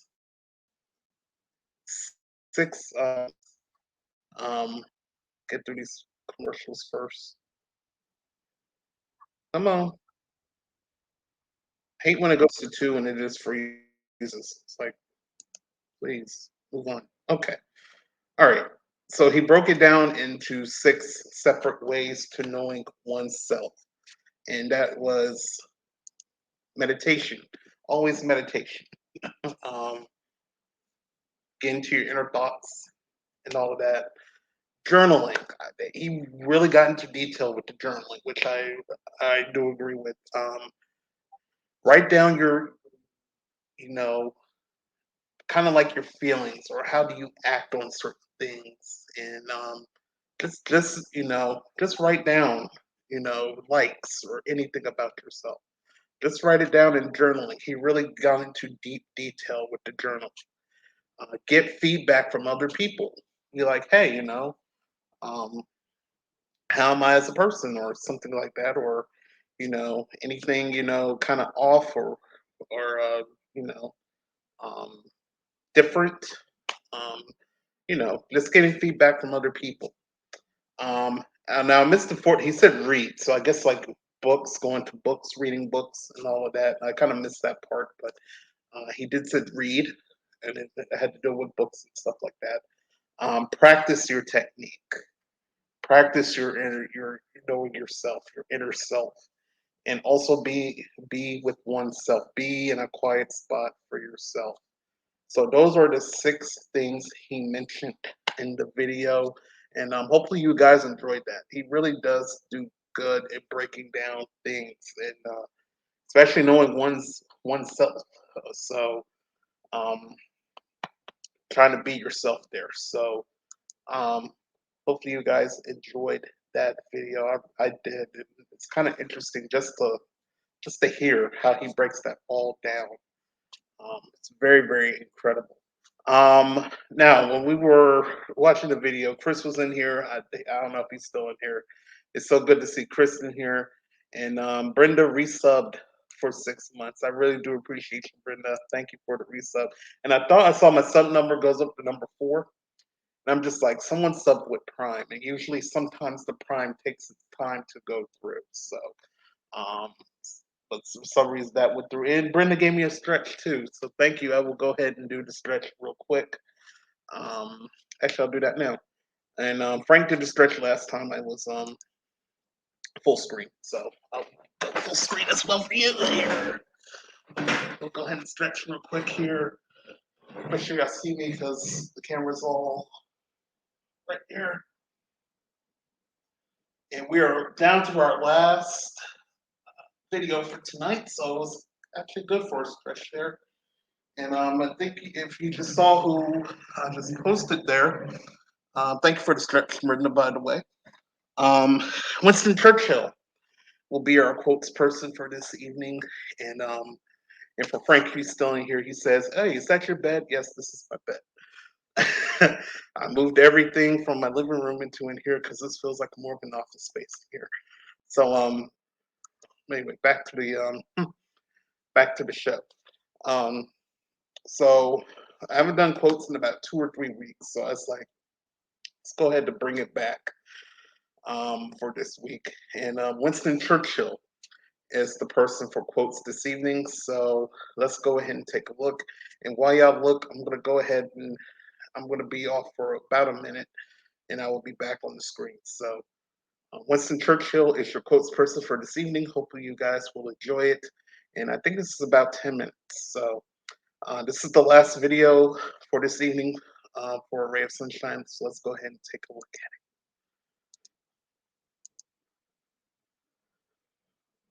it. Oops. You know SEO. Wait. What if you could do it smarter and faster? With Wix, Oh, you get a site with out-of-the-box. Sorry, guys. Kites rise There we go. with the wind, not with it. A smart person does not make all the mistakes himself. He gives a chance to others.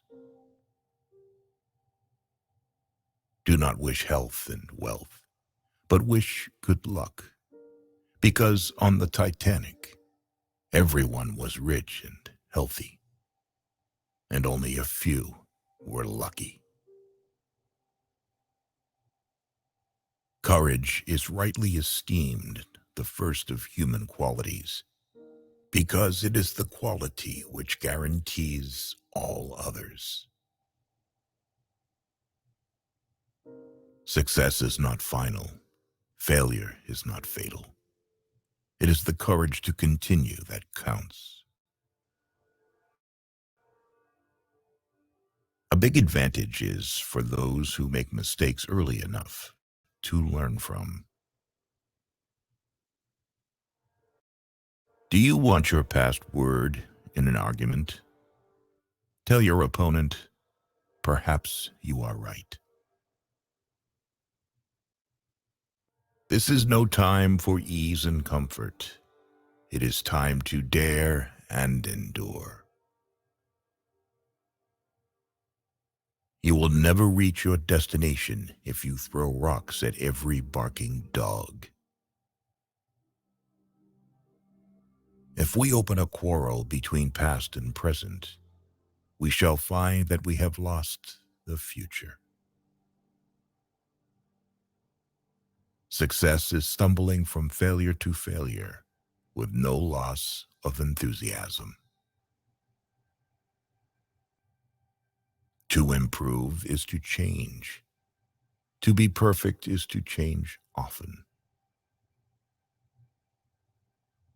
The best way to ruin a relationship is to start sorting it out. People are great at keeping secrets they don't know. Tact is the ability to tell someone to go to hell in such a way that they look forward to the trip.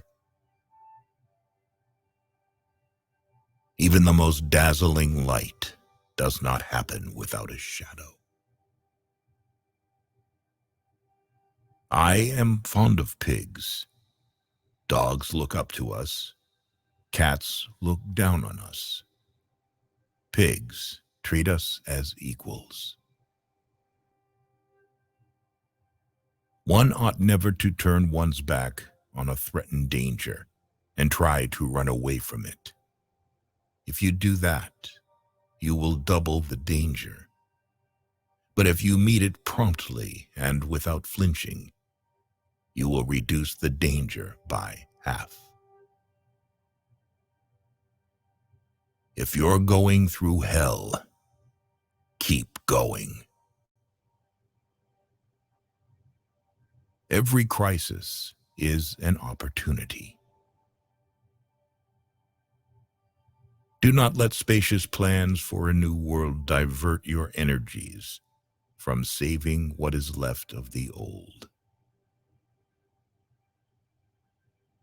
When the eagles are silent, the parrots chat. A people that has forgotten its past has lost its future. Continuous effort, not strength or intelligence, is the key to unlocking our potential. If you kill a killer, the number of killers will not change. We live in an era of big events and small people. Solitary trees, if they grow at all, grow strong. A pessimist sees the difficulty in every opportunity. An optimist sees the opportunity in every difficulty. Stupid is the man who never changes his mind. Difficulties mastered are opportunities won. Courage is what it takes to stand up and speak. Courage is also what it takes to sit down and listen. Nothing in life is so exhilarating as to be shot at without results. You can never tell whether bad luck may not, after all, turn out to be good luck. Nourish your hopes, but do not overlook realities. The purpose of Parliament is to replace fisticuffs with verbal ones.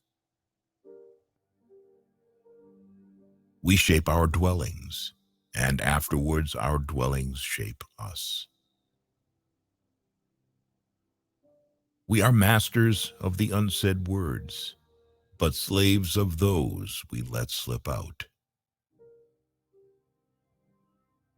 I never worry about action, but only inaction. I am an optimist. I don't see much benefit in being anything else.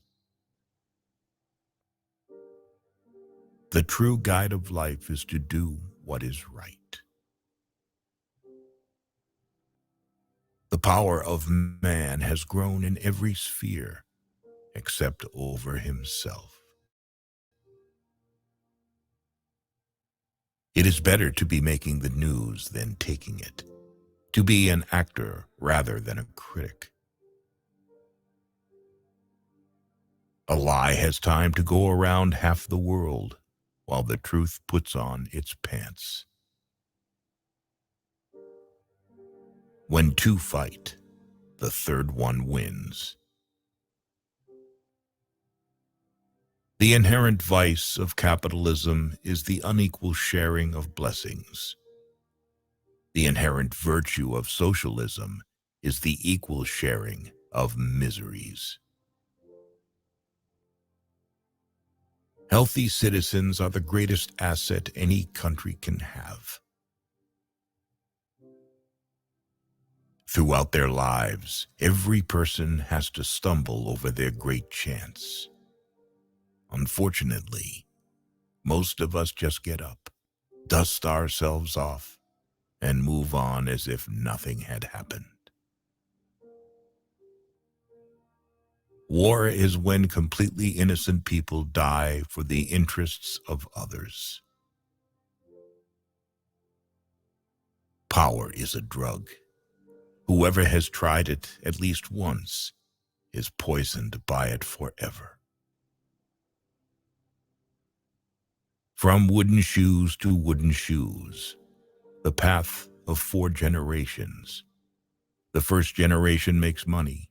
The second one multiplies. The third one squanders. The fourth one returns to the factory. The greatest lesson in life is to know that even fools are right sometimes. One always measures friendships by how they show up in bad weather. Nothing will gain authority and respect like calmness. Not a single star will shine until a person is found who will hold a black canvas behind. We make a living by what we get, but we make a life by what we give.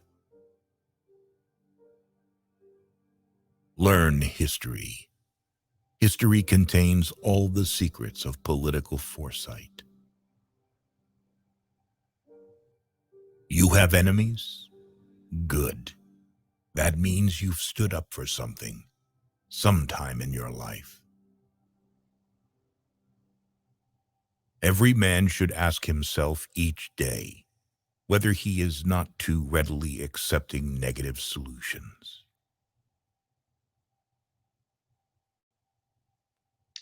All right, so that was Winston Churchill there. His famous Kites quotes rise. there. Oh, I don't want to replay it. They were very good, Ella. So I'll bring myself back at full screen here, and yeah, they were very good, and that's but it's a lot to digest. Yes, so it's some of these quotes I do, they can be short, they can be long, but I said since I didn't, well, except with the Mr. Nick there, I thought I didn't do too much in length with the video, so I stayed a little bit longer. But quotes can be short and they can be long as well. And Ella, thank you for the bits. I really do appreciate you so much showing the love there. Thank you so much. And me and Frank were having a back conversation while that was talking. I say, hey, he looks like a little bit like Paul Heyman from the wrestling.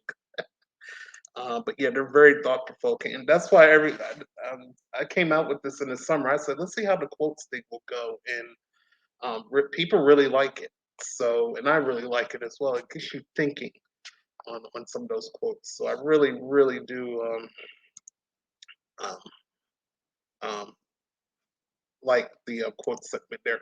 She has one she disagrees with. I wonder what that would be. And yes, again, thank you for the bits, Ella. Do appreciate it. Thank you for Brenda for being in here. Thank you for modding and Frank as well. And yep. So but Ella, I did post the link, and as always, I always put this in my roundup, but I'll go ahead and get started with it real quick. I just put any stories or any videos that you've seen tonight or any of the past shows that will be on my Discord. Just put exclamation Discord. Probably Frank or Brenda will put that up, and there'll be a link down the bottom for anybody that wants to join my Discord. Again, it will have the stories that were featured this evening in past shows. We got a chat room. You can share your broadcast stuff if you want. And I did put in a news section, and I really didn't put it up for advertisement yet. But if you like quotes, like you just saw there, I have a calendar. And every day, I'll try to, at least every day, I try to put some quotes up. So this one was from yesterday. This was from Bill Clinton. People are more impressed by the power of our example rather than the example of our power. And that was from President Clinton. And I have this all from a journal here, a calendar here that I got for this Christmas. So here's today's. This is from Rachel Carson. We'll try to read that. One way to open your eyes to unnoticed beauty is to ask yourself, what if I had never seen this before? What if I knew I would never see it again? So that's something I always post every day on the Discord as well, because people love the quotes, and y'all inspired me to get the quote journal. I said people will kind of love this. So anyway, so all of that will be on my Discord, much more. So if you're interested in that. And thank you, Frank, for putting up the Discord. I do appreciate it. Okay, here's the one she disagreed with. Don't wish people health or wealth. Wish people luck, because everyone on the Titanic is rich and wealthy. Oh yeah, oh yeah, I did see that on the previews. I was like, I mean, I don't think no, because Jack was. I don't think Jack was rich and wealthy. So not everyone was rich and wealthy on the Titanic. That is a good point. Um, Shout out, you know what, Frank? I don't look this one above. Yeah. Oh, like the one above. Yeah.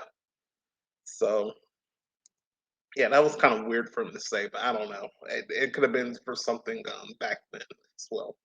Also, um, um, I am putting past episodes of this season on my YouTube. If you on my Discord, you're like, "Hey, Raymond's live on YouTube." I'm really not. I'm surprised that really did come up when I upload a video, but I'm kind of going to put all the past episodes on YouTube, since Twitch only allows a certain amount of days before it deletes. So again, if anybody missed an episode, that will be on my YouTube as well. Hit the link on that as well. I just put that out today. And I think 2 episodes are already on there. The first 2 episodes of the season are on there. And I'm gonna try to add some more when the week goes along. I'm gonna try to do 2 or 3 a week to make sure I catch up on all the episodes as well. So check that out on my YouTube channel. Subscribe and hit the like if you enjoyed the episode as well. And as I mentioned to Frank earlier, I will not be on next week. I'm going to try to go back on that vacation, the trip I was supposed to go on this week. And a fun story: a friend of mine and me, we won a trip to the same place. Unfortunately, in his situation this week, he couldn't go, so he had to cancel, and I was going to go with him, and we're going to try to make it a 2 trip thing. So it's my go this week, and I'm going to plan to go. So I probably will not stream next week. So I will be back on Valentine's Day at 8 p.m. Eastern. So tune in on Valentine's Day. It's probably just going to be a regular show, but I will be back on Valentine's Day. Okay. Others, Thames was in here earlier. Check out the Mental Health Hour tomorrow night at 6 p.m. Eastern with Tim and Gemma. He's going to do the, I think he's doing a 12-step program. I think that was the title of the thing. I don't know if they made an ad on that. Excuse me. But something about 12-step program, and he's also going to try to do another show this week since he was off last week. So you might catch the Mental Health Hour twice this week, tomorrow night, and then either Thursday or Friday night, depending on if he picks a day. So make sure to check them out on Tim's channel, on Tim Conrad 1. And also check out Jim tomorrow night at 11 p.m. Eastern for Catalyst. He has a candle, and you just go ahead, chat with I'd say with friends on his broadcast, and they talk about a variety of things. So Jim's a good guy. Make sure to check out Catalyst. He was on at 10 last week, so I don't know if he'll be on 10 again this week, but I'm gonna still put 11 o'clock in case this is 10 o'clock again. But check him out. Catalyst Wednesday nights at 11, and he does do Saturday night trivia, but he is off this Saturday for trivia. So catch him not this Saturday, but the next Saturday following at 10 p.m. Eastern. And Jim in Chicagoland is his Twitch channel. And also, since Ella's in here, we're plugging along. Make sure I haven't wrote it down, but mybunnyvalentine.com. Make sure to check it out. You can get this wonderful bunny here or any other merchandise from her store. And all the proceeds, not all the proceeds, but some of the proceeds will go to Bunny Rescue. So make sure to check mybunnyvalentine.com. And Ella, thank you again for all the bits. Blaine will be on shortly. Okay. So I'm going to go in there. I'm going to go in there and say hello to Blaine. And you're welcome. So, and let's see. Brenda says, I think it worked much better. I think it did too. and he got guests on and everything.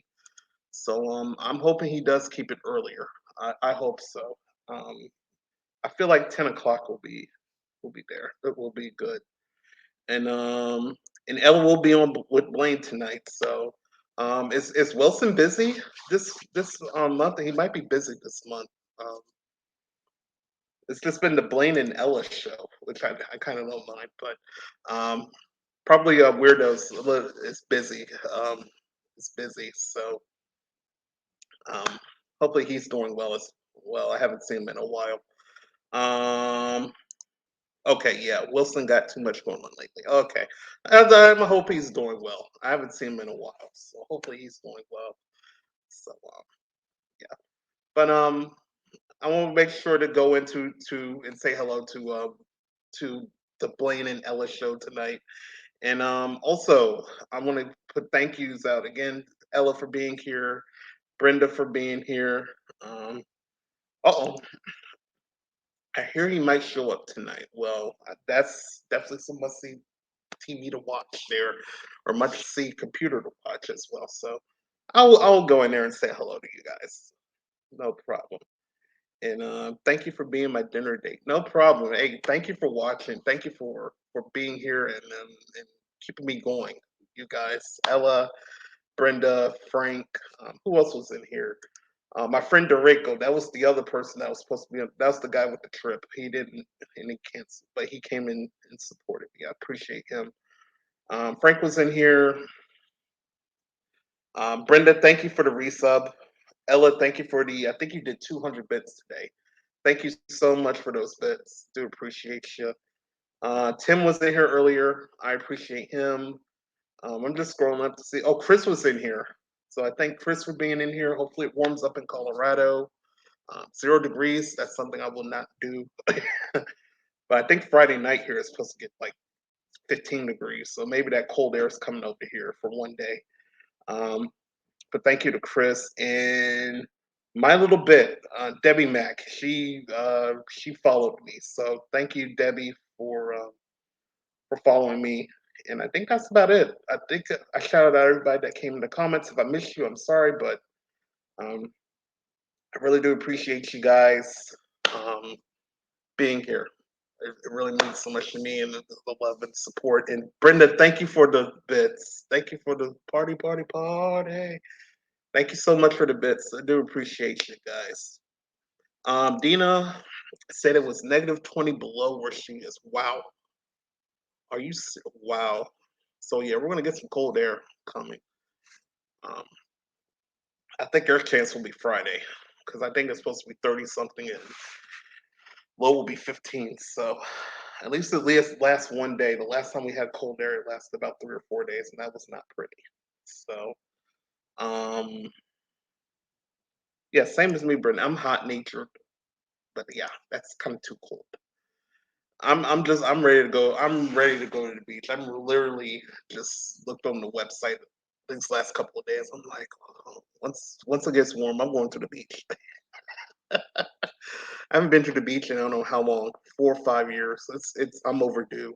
So and it's literally 2 hours from me. So I have to go. Um Ella says I'm just a spoiled California girl. Well, that's nothing wrong with that. Y'all get sun, beautiful sun all the time. I can't say 365 days a year because y'all do get rain and stuff, but most of y'all days are very beautiful and warm. So um, for me, I would take that. And Brenda's ready to go camping. I mean, I haven't been camping in a while, but I wouldn't mind going back camping though. I haven't been in a while. Last time I went camping, I was oh God, what was I, 10, 11? See, I was a kid. I went camping last time, but it was fun. I really did do s'mores and all of that. So I really, really, really um, would love to go back doing that again. Uh, Ella says I'm only good with Camp Marriott. There's nothing wrong with that. Camp Marriott. Oh man. All right. So, But I really do appreciate you guys so much. And let's see. I don't know when Blaine will come on. Um, oh, she went off. Oh, I did have someone I want y'all to see because she's very amazing. And she was celebrating her 1 year anniversary today, but she did do a 12-hour stream. So I guess it must be a okay. Blaine will be on in about 10 minutes. Gotcha. All right. I'll send it to somebody. Um. Ooh. Hmm.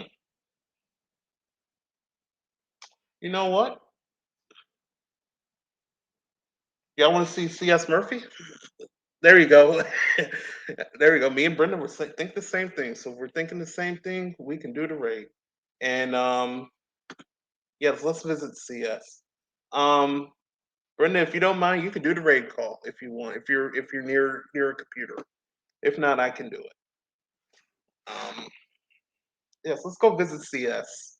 I was just looking. I was like, oh, who should I raid? But I really did have that person. I wonder if I can do the shout out real quick for her. I probably will spell her name wrong, but I'm gonna give it a shot real quick. Go ahead and start it. And when I said I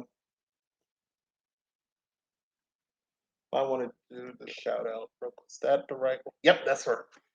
So make sure to give Miss Nicole a follow. She's been here. She's been on Twitch for a year now. She is very energetic, singing and everything. And every time I come on in the morning, it's like she's on the ball. So I'm giving her a shout out. Great person, great person. She's from the Philippines as well. So um, give her a follow. Brent Ella knows. So yeah, and I can skip coffee. I see her. Yeah, she's very energetic. I need to lose weight. She could be my personal trainer, like all the movement. So give her a follow. She's a great person. She's a great person. And yeah, everybody from the Philippines can sing. Exactly. All right, Brenda, you can go ahead and there you go, and queue up CS there. I want to say hi to CS before I'll visit Blaine. So, guys, thank you guys so much again for being in here. Really do appreciate you guys, and remember to be positive, be safe, be kind to one another, and I will see you guys actually live here in a couple weeks. But I will be around in y'all streams if you go live. So. Take care, everybody. Have a great night. And Brenda, when you're ready, go ahead and hit raid. So take care, everybody. Bye bye.